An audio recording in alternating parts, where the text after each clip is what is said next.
तो बिल्कुल लगातार जो है वो हर एक जानकारी आप लोगों तक जरूर पहुंचाने का प्रयास कर रहे हैं और हम आपको बता दें कि इस वक्त एक बड़ी जानकारी जो है वो निकलकर सामने आ रही है कि 15 से 20 आतंकियों का एक दल जो है वो कहीं ना कहीं जंगलों में जो है वो छिपे होने की आशंका जो है वो लगातार जताई जा रही है, जिसके चलते हुए फिलहाल मैं आपको बता दूं कि 1000 से भी अधिक सैनिक जो है वो इस वक्त तलाशी अभियान के चलते हुए जो है वो जुड़ चुके हैं और लगातार जो है वो तलाशी अभियान जरूर चलाया जा रहा है। वहीं मैं आपको बता दूं कि इस बीच पुंछ के जंगलों में जो है वो 15 से 20 आतंकियों की मौजूदगी का दल जो है वो जरूर कहीं ना कहीं मौजूद जो है वो हो सकता है। जिस बीच में आपको बता दूं इसमें से पाकिस्तानी सेना की जो एक रिटायर्ड कमांडो है वो भी शामिल जो है वो बताया जा रहा है। फिलहाल मैं आपको बता दूं कि इसकी मूवमेंट जो है वो लगातार जो है वो इस पार से उस पार जो है वो होती हुई नजर आ रही है। जिस बीच जानकारी के अनुसार पूरी जानकारी इस वक्त आप लोगों तक जरूर बताने का प्रयास करूंगा कि क्योंकि पुंछ राजौरी की अगर हम बात करें तो एक साल में 3 हमले जो हैं वो पुंछ राजौरी में देखने को नजर आए। हालांकि तीनों के तीनों जो हमले हैं वो एक ही अंदाज से किए गए।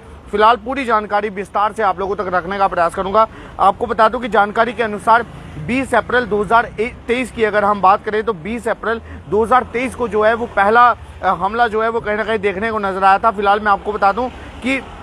बाटा डूडिया में आतंकियों ने जो है वो एक सेना के ट्रक को जो है वो घेर कर जो है वो गोलियां बरसाई थी, जिसमें फिलहाल मैं आपको बता दूं कि 5 जवान जो है वो बलिदान हो गए थे। वहीं इसके बाद 22 दिसंबर 2023 को जो है वो एक बार फिर से बुफलियाज के इलाके में जो है वो सेना के एक वाहन को जो है वो घेर कर हमला किया गया था, जिसमें कुल अगर हम बात करें तो 4 जवान जो है वो बलिदान हो गए थे। जिसके बाद अगर हम बात करें तो अब तीसरा हमला जो है वो इसी अंदाज में देखने को नजर आया, जिसमें वायुसेना की जो एक जवानों की गाड़ी थी वो काफिले को जो है वो घेरा गया, जिसके बाद अंधाधुंध गोलियां जो है वो बरसाई गई। हालांकि जिस बीच एक जवान जो है वो बलिदान हो गया, यानी कि तीनों के तीनों जो हमले जो है वो आतंकियों की ओर से किए गए, उन तीनों आतंकी हमलों की कहीं ना कहीं जो साजिश थी वो एक जैसी थी। हालांकि जो तरीका था वो एक जैसा था और एक ही तरीके से तीनों हमलों को जो है वो अंजाम दिया गया। जिस बीच मैं आपको बता दूं कि लगातार आतंकी जो है वो लगातार जो है वो एक ही तरीके से हमला करते हुए नजर आ रहे हैं और लगातार जो है वो रात के समय में ही, खासकर जो है वो शाम के समय में ही हमला जो है वो किया जा रहा है, ताकि भागने में जो है वो आसानी हो सके। क्योंकि रात के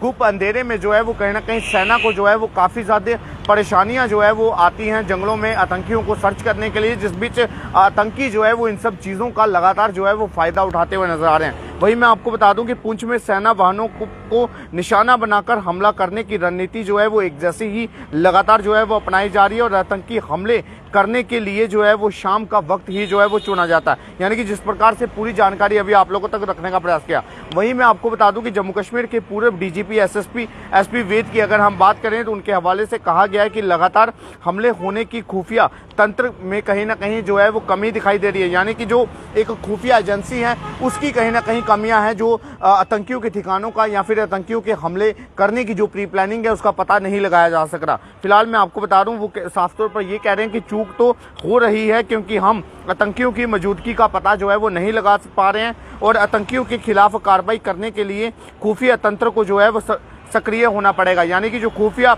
तंत्र यानी कि जो खुफिया एजेंसी हैं उन्हें और ज़्यादा जो है वो सावधान होना पड़ेगा, एक्टिव होना पड़ेगा, ताकि हम लोग आतंकियों के हर एक कहीं ना कहीं मंसूबों पर जो है वो नज़र रख सकें और आतंकियों के हर एक मंसूबे को जो है वो नाकाम कर सकें। फिलहाल मैं आपको बता दूं कि अभी फिलहाल इस सर्च ऑपरेशन में जो है वो ड्रोन और खोजी कुत्ते और इसी के साथ हर एक संभव प्रयास जो है वो ज़रूर किया जा रहा है और सेना लगातार ये सर्च ऑपरेशन जो है वो पिछले 2 दिनों से जो है वो चलाती हुई नजर आ रही है। जहां एक तरफ पुंछ राजौरी के जंगलों में जो है वो सेना 15 से 20 आतंकियों के ठिकाने को ढूंढती हुई नजर आ रही है, वहीं दूसरी तरफ कुपवाड़ा की अगर हम बात करें तो लगातार कल से जो है वो मुठभेड़ जारी है, जिस बीच रात के अंधेरे में मुठभेड़ जो है गोलीबारी जो है वो बंद हुई थी। लेकिन आज जहां पर एक तरफ जो है वो लगातार आतंकियों ने देखा कि पूरे तरीके से घेराबंदी जो है वो सेना इस वक्त करती हुई नजर आ रही है, उसी चीज से बुखलाए हुए आतंकियों ने एक बार फिर से दिन के समय में जो है वो सेना के ऊपर गोलियां बरसाना शुरू कर दी, जिसका जवाबी कहीं ना कहीं जवाबी कार्रवाई करते हुए सेना ने भी लगातार जो है वो इस वक्त आतंकियों को जवाब जो है वो जरूर देती हुई नजर आ रही है। लेकिन अभी तक किसी भी आतंकी के ढेर होने की खबर जो है वो निकलकर